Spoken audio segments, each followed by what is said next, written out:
and I need to put this up. So let's get this done.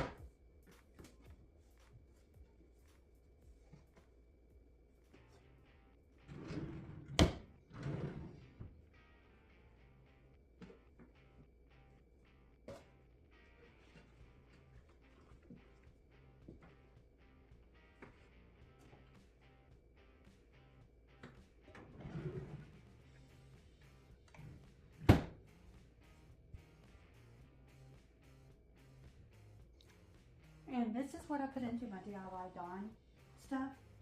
I put in the alcohol and the soap and the distilled water.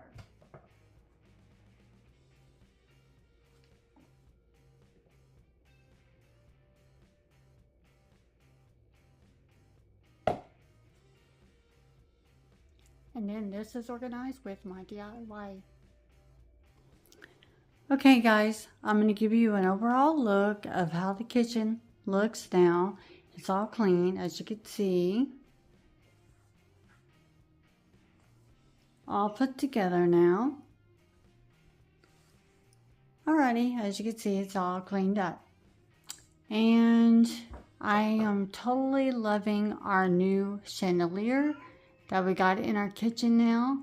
It is so pretty, guys. Just absolutely love it.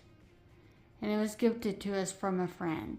So anyway, I just can't get over it. But I wanted to kind of show you guys that. Okay, well anyway, I'm going to say goodnight to you guys. And make sure you like, share, subscribe, do all the things. And I will see you guys next time. Bye.